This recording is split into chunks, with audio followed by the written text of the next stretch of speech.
Hey guys, welcome back to another video on Film Top. The Pawn Stars is a TV show about a family-owned pawn shop that has been open since the 1980s. Many people on the show are honest, but there are times when they just can't help taking advantage of a situation. This is a list of 5 such cases where the Pawn Stars scammed their customers. Number 5. Slicing the price. The shop had been run by Richard Old Man Harrison for a long time before he decided to involve his sons.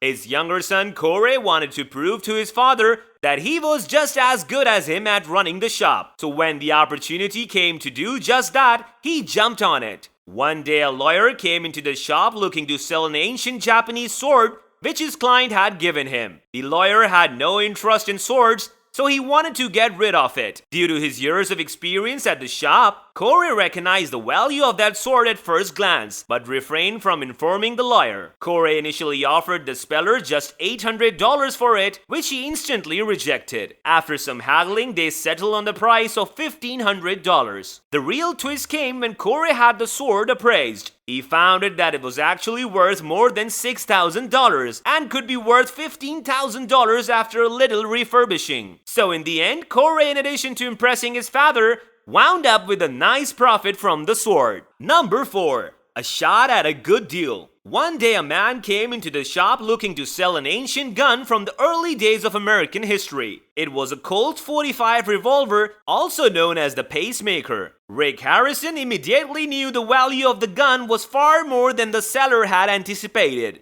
but remained tight-lipped on the matter. Rick ended up offering him $3,000 for the gun, to which the seller happily agreed. After the sale, Rick had it looked over by an expert and found out that the actual value of the gun was somewhere around $2,000 to $42,000. The irony of the scam was the seller himself had bought the gun for just $25. So in the end, the scammer ended up getting scammed himself. Fate loves irony. Number 3.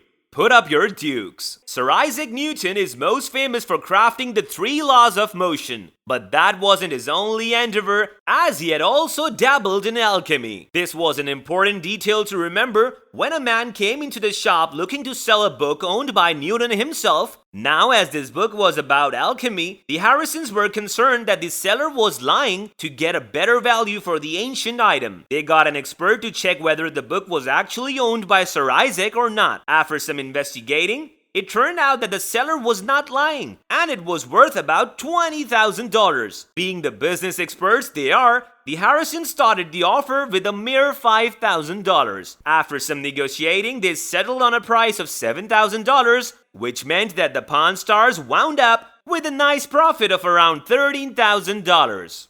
Number 2. Scamming a thief. In one crazy segment of the show, a woman came into the shop looking to sell multiple packages of gold coins. So after some careful consideration by the Harrison family, they bought item for $12,000. The shocking twist came after this purchase, when it was discovered that the coins hadn't belonged to the woman, but to her uncle from whom she had stolen them. When her uncle came into the shop to reacquire the gold coins, he found out that the Pawn Stars had already sold them for a nice sum of $50,000. They had made this profit by not telling the woman the true worth of her gold coins, and had instead scammed her, as she had been doing to them. Hey, hold up! Before we move to number 1, do us a favor and click that big red subscribe button. And oh, don't forget to hit the bell icon so that you don't miss out on any of our videos. Alright, let's move on to the finale. Okay, this time I have brought for you the most incomplete book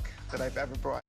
Number 1. A regular scam. Over the years, the Harrisons had gained the trust of many customers, and they in turn had gotten them some really valuable items. One such customer was Adam. In a segment, he came into the shop with a single page of a Gutenberg Bible, which had been printed in the late 15th century and was considered to be one of the earliest versions of the Bible. After being verified by an expert as being real, Adam demanded $65,000 for that page, since the expert had already said that was worth at least $80,000 in front of them. Rick ended up giving him just $47,000 for it. It's not a stretch to think that he would later go on to make a nice profit from that item. So these were just some of the moments about the Harrison's family scammed its customers throughout the years. No wonder they have ended up being such a successful business. This brings us to the end of our video. Hope you guys enjoyed it. If you did, then let us know by liking the video. Stick around for more amazing content,